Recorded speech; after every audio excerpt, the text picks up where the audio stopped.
Grace Meng. Thank you all for joining me today to discuss the importance of federal funding for STEM research and education in my district here in Queens, New York, and throughout the United States. As some of you may know, this Congress, I serve as the top Democrat or ranking member of the Commerce, Justice, Science, and Related Agencies Subcommittee of the House Committee on Appropriations. In simpler terms, I'm the leading Democrat on the committee that funds agencies like NSF, NASA, and other federal agencies. In this role, I try to advocate for the highest possible levels of funding for the invaluable work that agencies like NSF do. NSF has historically funded about 25% of all basic research conducted at American colleges and universities.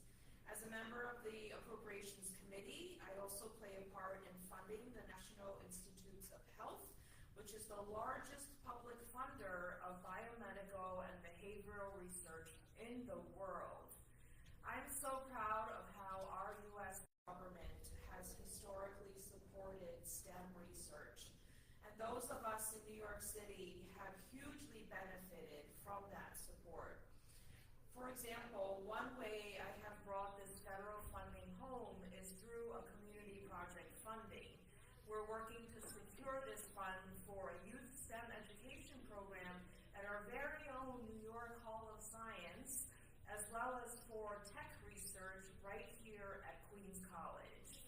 All of us here today know the amazing returns on investment that federally funded STEM research and education offers, not only for our local economy, but for technological innovation, medicine, and public health in New York.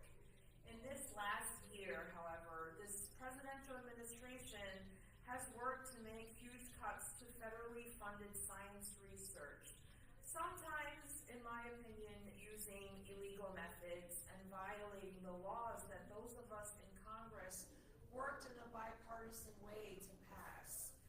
The institutions represented here today know firsthand the impacts that these cuts have had. I wanted to give them an opportunity to share with the public what they have experienced, how funding has previously helped our communities, and why this funding still matters. So with that, I will ask our panelists to please introduce themselves. Dr. Curtis Tweed, would you like to begin? Thank you. Good afternoon, and thank you so much, Congresswoman Meng, for this opportunity to share the importance of federal funding to our STEM projects. At Queensborough Community College, we have approximately 10,400 students, and our students, some of them go from getting their associate's degree or certificates into the job world. Others transition into bachelor's degrees and beyond to pursue their passions and their careers. The funding of science, technology, mathematics, engineering and mathematics is really important to helping these students to fulfill their dreams. I have to share that just this past Friday, we had our undergraduate research day, and 154 students displayed posters reflecting the research that they had begun. These students have an opportunity through these programs to not only learn knowledge in the classroom, but to create knowledge through research. This is so vitally important for these students. We currently have just under $3 million in funding from our grants, and some of them are in conjunction with other colleges, and some of them are in conjunction with laboratories. For example, we have a grant with the Brookhaven National Lab that helps students to become certified in radiology safety. And our students go from Queensborough Community College with their associate's degree, on to study at other CUNY colleges. They also go to Columbia and NYU and Stony Brook. Our students go anywhere. And I have to say that the STEM programming at Queensborough Community College is really excellent.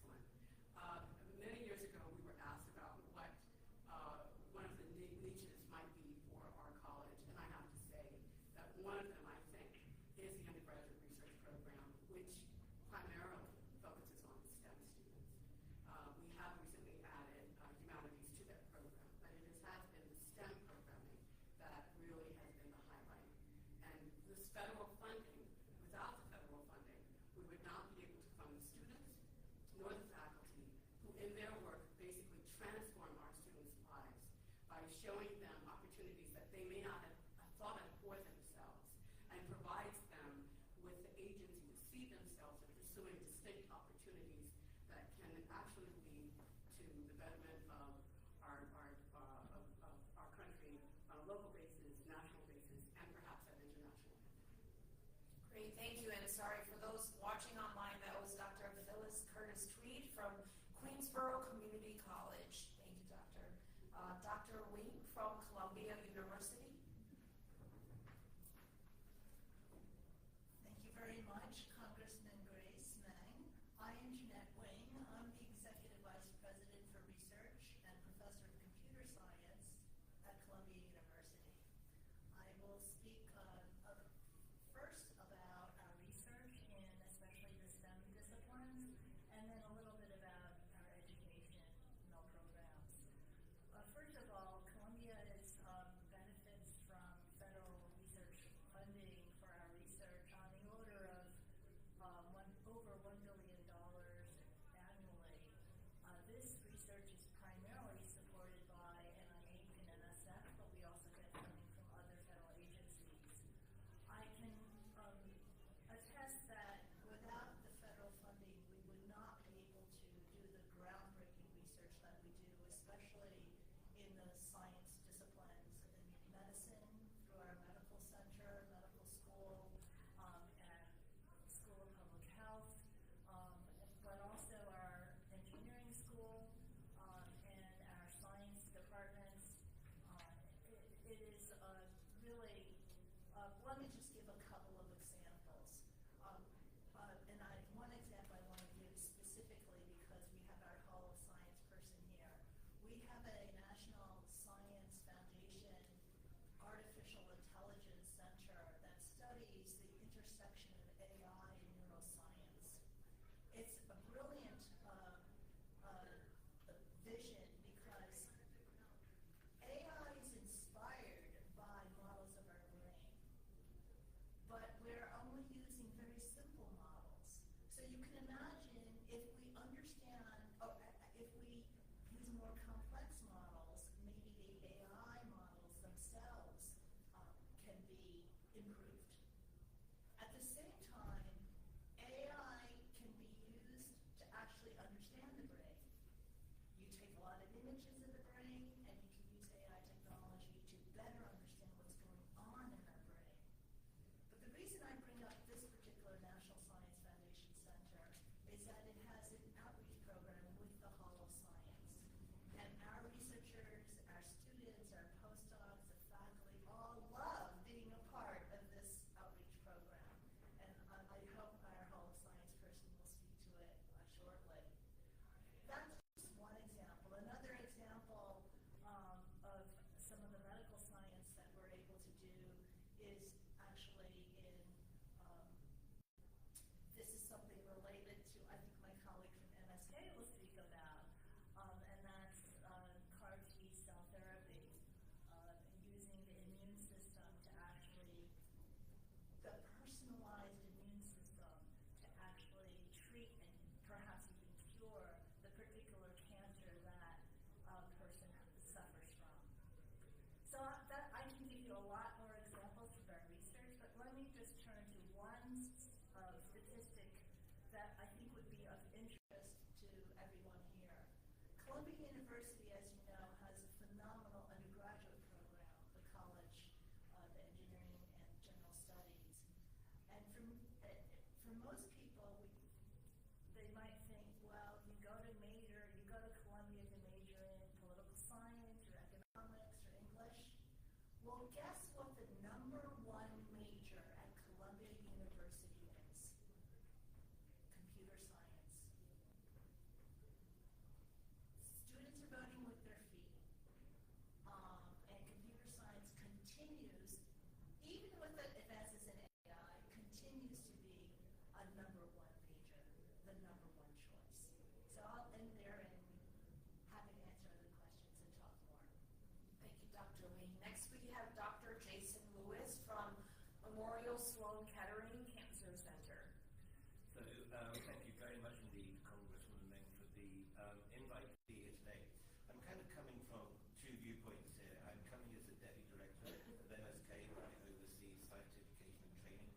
but also as an NIH-funded investigator. We have a lab with postdocs, graduate students, and NIH funding.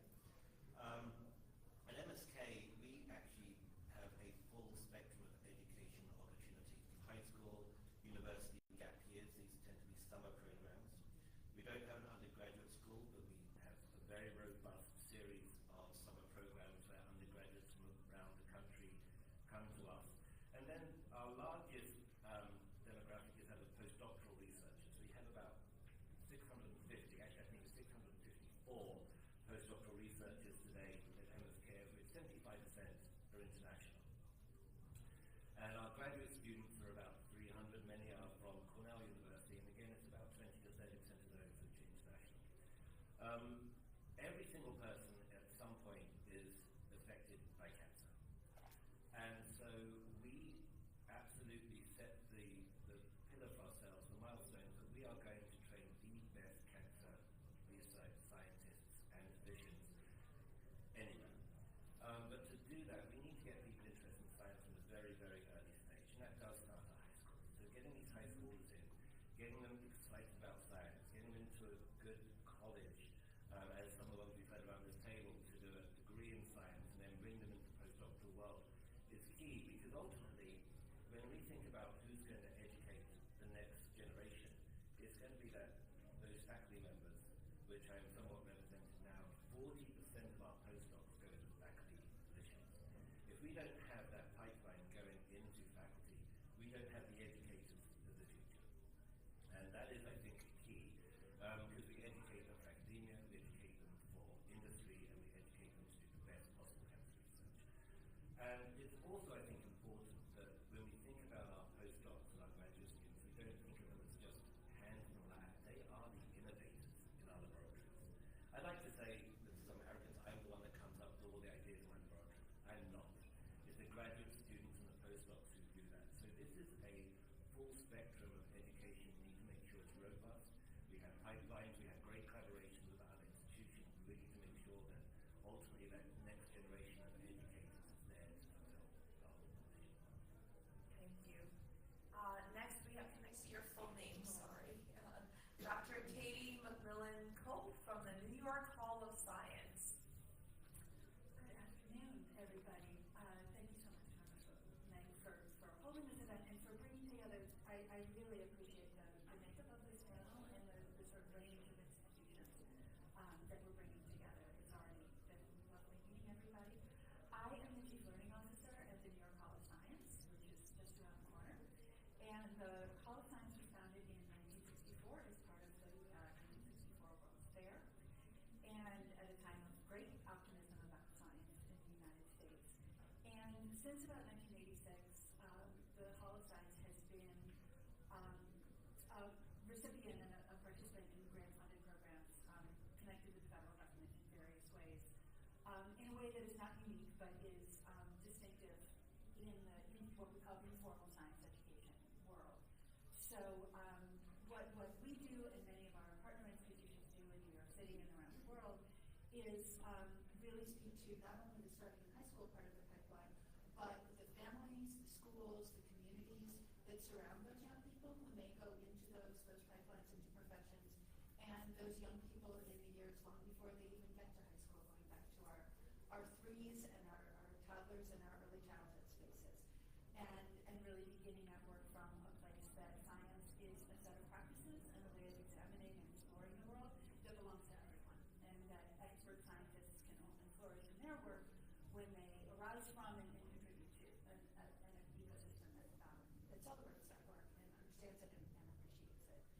I want to just touch on a few of the things that the Hall of Science does that have intersected directly in recent years with federal funding, and in doing that, I want to note I am also a PI on an NIH grant that was terminated in May.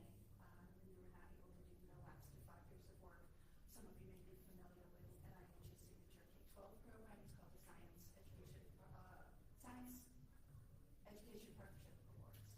And that is a decades-long program that to some extent I believe still exists, but was significantly cut back, including our own program, which was focused on public health education and inviting young people Corona and was really sparked by the experience the community had moving through the coronavirus epidemic. And so it was unfortunate to lose the last year of that work. So the Hall of Science, one place I want to start building on Dr. Lee's comment is the work that the young people who work with us. We have a program and have roughly 100 high school and college-age young people from all over New York City who are part-time employees at the Hall of Science.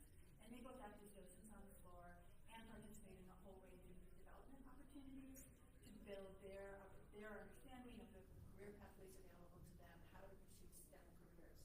And some of those young people are participating in these fellowships with the Army researchers and having this incredibly fascinating, really two-way conversation in which I think the researchers are in some ways learning as much from the young people who are growing up with these new technologies, have them integrated into their worldviews, while they're also learning just an incredible level of sophistication in their understanding of the actual workings of AI and where those fields are heading to. That's very powerful work that results in direct outreach to the public, as well as a deep impact on a small number of people.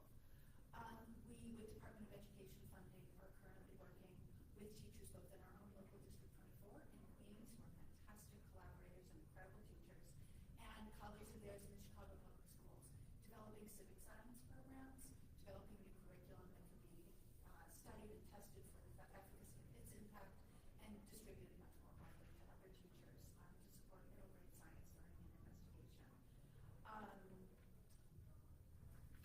Our pre-K that is on our campus, which is a New York City public pre-K, serves about 300 3 and 4-year-olds. We have a close relationship with that school and provide science coaching and enrichment to their already excellent science curriculum, and that has been a setting where we've been able to do really foundational research on young people, very young people, very small people, and their trajectories as science and engineering thinkers and doers, and the competencies that invites, particularly for young people who are beginning life multilingual, growing up in multilingual spaces, and preparing them to enter into the K-12 system, really able to speak and share and question and take action in their educations in ways that are going to serve them well throughout the whole trajectory. There's lots more I can talk about, but I want to let us all move on. Sorry if I went on too long. And but thank you so much. There's so much to say about what this kind of funding allows us to do at every level of the science endeavor. Thank you so much. Please don't mind the soundtrack in the back of our session. Next we have Irene Seco, is that correct? From the Intrepid Museum. Welcome. Hello, everybody. I'm Congresswoman. Thank you so much for hosting, for hosting us and giving the opportunity to talk about our organizations and how federal funding affects us. The Intrepid Museum is the museum on the west side of Manhattan, based on our big aircraft carrier. We have 20 aircraft in our collection,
in the future federal funding for research, especially in the science fields.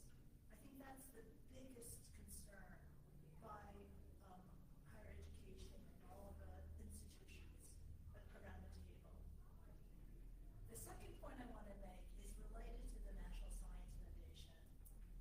I worked at the National Science Foundation a few years ago, and I was very proud to have had that opportunity to work at NSF. One of the, in my field of computer science, one of the most important contributions of NSF is that it funds fundamental research in science and engineering that has potentially only a long-term impact. That, in other words, you don't see the impact for many years. So many of the advances that we see in AI today, those ideas were first formulated in the 1980s. And I'll share one story that I've always loved to share. Many of us, all of us, I think there's no one exception, uses Google. Google came out of an NSF-funded research project in the late 1990s. In the final report of the PI's report that he had to submit to NSF, it clearly states under miscellaneous, page 4 of the report, and we founded a company called www.google.com. NSF funding led to the creation of Google, and the rest is history. And that was in the early 2000s. So that kind of funding invents new sectors, transforms our lives, for good or bad. That was NSF. And also, the two founders of Google were graduate students funded by NSF money. So that was the talent pipeline again. So I just wanted to share those stories because there's precedent.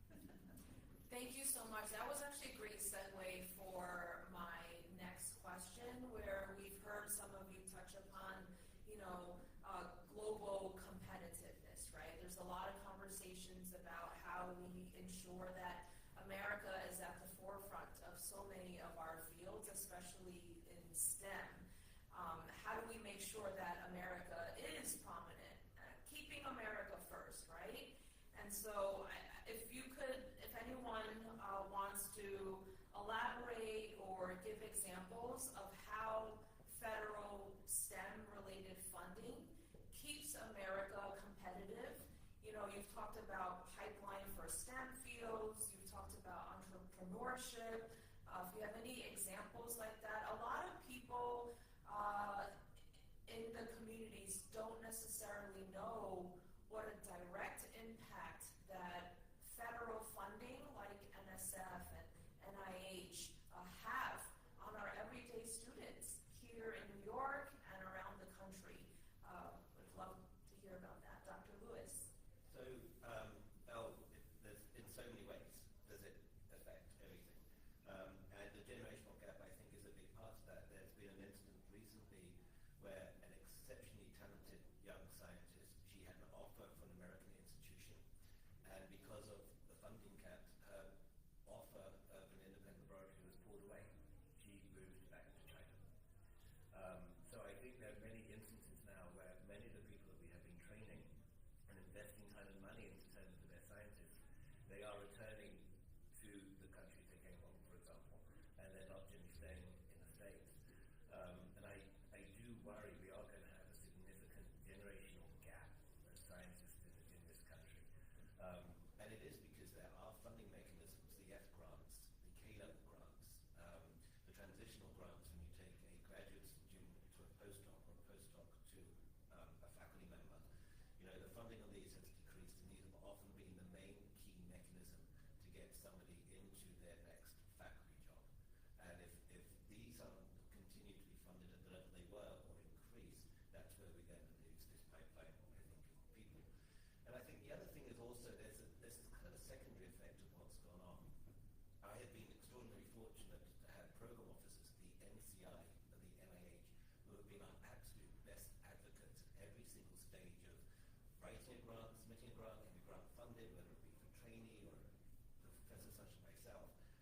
we've lost so many of them. We've lost this institutional memory that is always something we always could count on when we needed something from the NIH. We've lost so many of these great people that work there.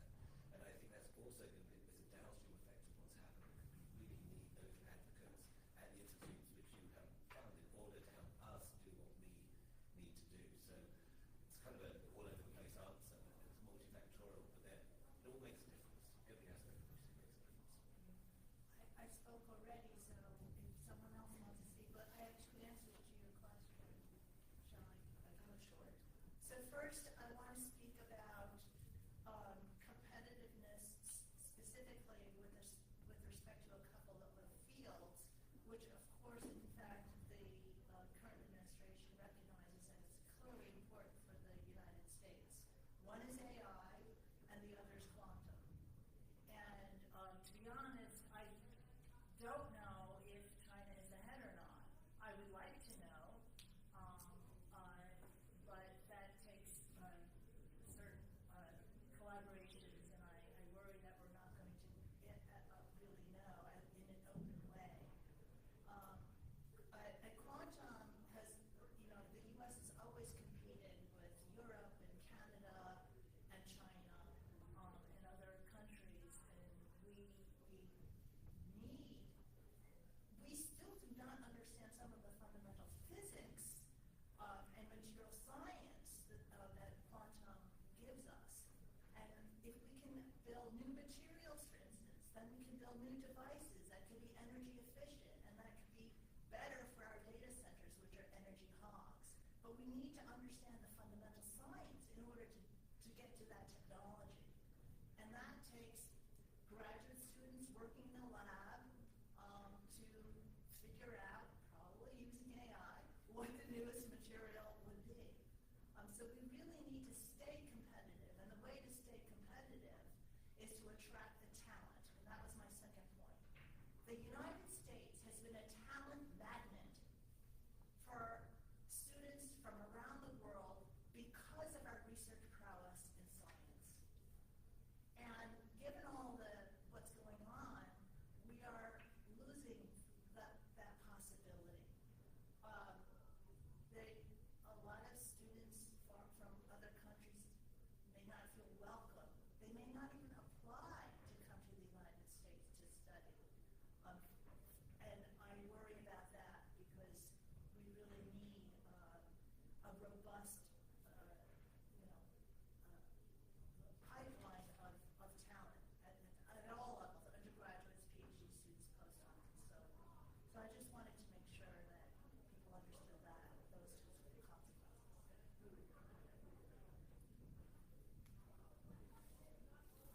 I think this is all very, very important. And it makes me think that in order for students to get to the master's and PhD and level and beyond, they have to first get that undergraduate degree. And many of them do start with community college. The City University of New York is probably one of the most diverse universities in the nation. At QCC alone, we have students representing over 180 countries, speaking 87 different languages. Many of them are here because they see being in the United States and being an American as part of a better way, which is in keeping with the university mission, which is to provide a high-quality education and opportunities for social mobility for people no matter what their background. Now, the STEM research that we're able to fund with federal dollars provides a very important means of students to develop the skills that will take them very far. Critical thinking, organization, a spirit of inquiry, creativity, all of these things are vitally important and the first step. And we need for those to be supported by federal dollars so that we can get students to graduate with their associate's degree, move on to their undergrad, to the baccalaureate degree, and then move forward to PhD and beyond. And I would like to expand it going backwards, right, to K-12 pipeline, right? That's why we have to start, like for kids to go to community college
And so we're in danger of losing those students and their interests and their pursuit in the research field in terms of getting that skill set, because they've got to be supported. So it's really difficult to hear a graduate student or even an undergrad or a postdoc say, I've searched and searched and searched. I know the premier faculty members that I want to work with. I know the research labs I want to go to, whether it be at NYU or Cornell or Columbia or anywhere else. I know what I want to do, but I'm not able to secure a commitment in this current funding environment. And then the other thing I'll add is back to that point about the globalization and international connections, etc. It's very, very, very disconcerting to see our international student population across all institutions, especially I think in the state of New York. It's really difficult to see those students looking outside of the United States to return home or not to come to the United States because of the visa process and the other things. So we haven't spoken much about the impacts of things that are happening at the federal level on research beyond funding, but in terms of from a regulatory compliance environment, in terms of the visa application issues that have come up. Somebody mentioned earlier, it's just kind of hitting universities, I think, and our partners on all sides. And I think that makes it very difficult. So once again, we appreciate so much all the advocacy, not just on the budget side, but just in general, in terms of how we need to protect the infrastructure and the fundamental research that universities and other not-for-profits and foundations are working so hard to support. We can't continue to increase the subsidy. That's just not a model that will work. Yeah, it's hard to hear the impact of all this on attracting talent internationally, but at the same time, cutting this funding, you all talked about pipeline, makes it a lot harder for those of us who say we have the talent in the United States. Well, this is, cutting funding is not a great way to increase the training for our young Americans who may have interest in these STEM fields and could fill that pipeline. I wanted to ask something that's really on the top of mind of a lot of Americans, and it's the economy. People talk about affordability, people talk about cost of living, and again, a lot of people don't know, what does federal funding mean for the everyday person? I was wondering if any of you could share how these federal grants may help New York or the United States economically. Is it a good investment for our government? Yes. Yes. All right. The answer is yes. Investing into the best high school students to get into college, the best undergraduates to get into graduate school, the best graduate students to get to their postdoc, and that investment at every level pays off 10, 100-fold. It truly does. I mentioned that earlier, these are the innovators and inventors of the future. They will go on to find new and exciting things, new materials, new algorithms, new AI, new drugs. All of these eventually have a value, not just in terms of a dollar sign, but to human health and human experience. So every single dollar that we invest into the best and the brightest Americans going forward at every level of education absolutely has value and worth in what they will achieve going forward. So yes. Give two examples that are kind of different.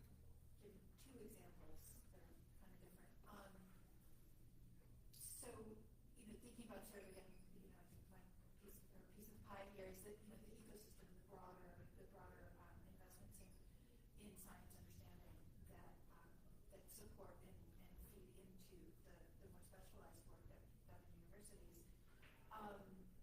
We had an NSF grant a number of years ago now through the engineering directorate that allowed us to take some of the ways that the engineering field is evolving, its understanding of what its standards are for what a successful engineer should look like, what the goals for engineering training should look like, and to reflect on experiences we offer our visitors in the scale of, could be a couple of thousand people in a day, people speaking many different languages and many different family configurations, people of all ages, working with materials, working with each other.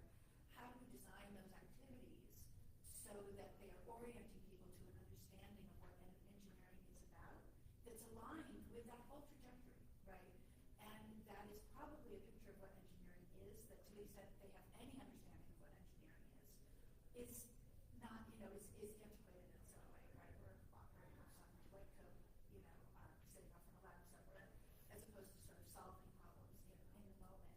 And so the opportunity we have in public spaces to make sure that the opportunities that the public has to explore what science and engineering is all about is reflective of the complexities of the moment and the way that the fields are themselves understanding their own evolution.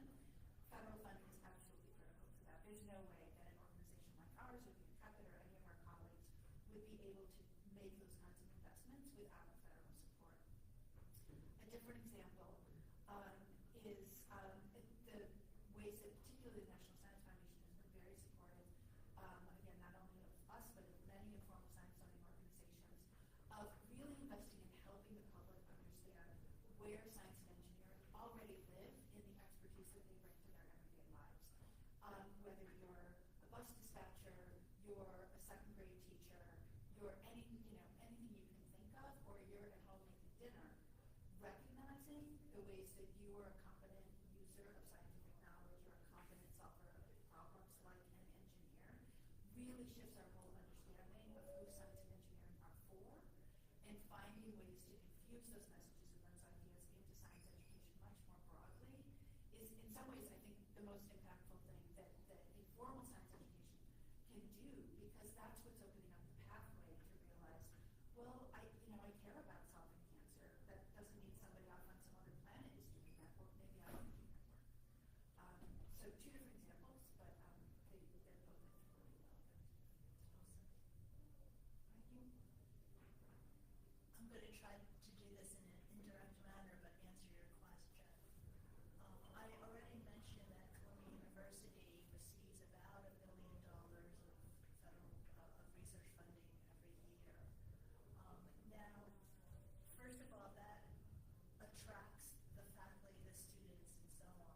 But all of that translates into every year 62,700 jobs in New York State, 52,300 jobs just in New York City annually, $6.5 billion worth of salary for New York State, $6.1 billion for New York City. So the federal, this is why it's indirect. I'm not saying $1 here because $6 there, but it's about attracting the talent, the students and the faculty who can get the federal funds to do the research, the faculty that teach the next generation, and that it's about the people. I mean, research ideas don't come from out of the blue. They come out of the minds of the people that you're able to attract. Moreover, it's not just about the people. You might have 1,000 people lined up on Broadway, but what you really need is the environment, that particular campus, and the infrastructure needed to do the research. And again, a lot of the federal funding goes to help provide that indirectly that research infrastructure. So I just wanted to give you that kind of line of reasoning. I'll use Cornell Tech as an example here. It's over on Roosevelt Island. In 15 years, I mean, the genesis of Cornell Tech was Mayor Bloomberg decided that there wasn't enough sort of educational assets that were located in the city that were working on building up the technology center here, that everything was going to the West Coast or up to Massachusetts. So Cornell Tech was created. And in the 15 years that it's been there have been 100, the graduates have started 100 companies and have raised several $100 million in startup funding. And many of those companies stay right here in the city because that's the way that the curriculum is set up is they work to solve a problem with industry or a nonprofit or with a government organization here in the city. So that's right there. You can see that economic impact coming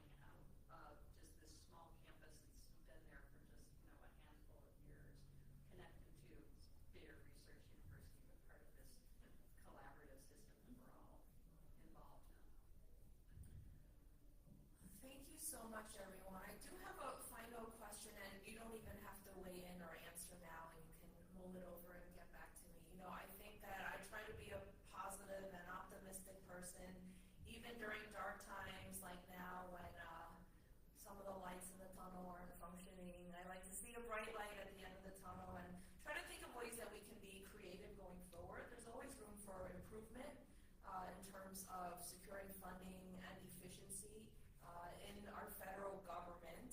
I just want to brag a little bit about some of our local, in my district, institutions like Queensborough Community College. We've worked with QCC, for example, to try to get federal funding to improve childcare infrastructure for students.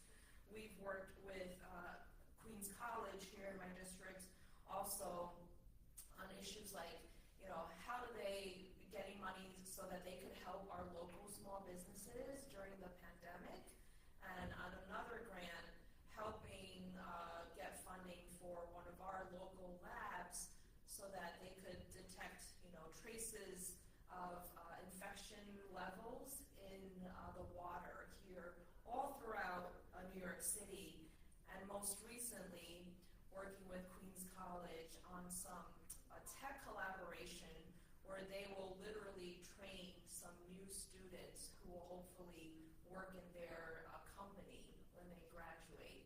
So I just, would love to hear, and you can go back and talk to your teams about it. Things look a little different now, but maybe we can think of ways that we can create grants even, or change what grants have always looked like, so that they could continue to help our communities, even if they don't look exactly like they have in the past few decades.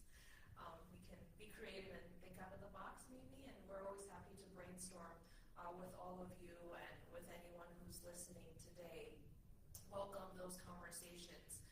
But really just want to thank each and every one of you, number one, for taking time out to come out here to Queens, to what I think is the best congressional district in the country. I hope some of you who are visiting can try some of our awesome and diverse food selections. But really just thank you for what you do for our students, for our country, and in helping to build that pipeline to truly make America stronger. So thank you so much, and happy holidays, everyone.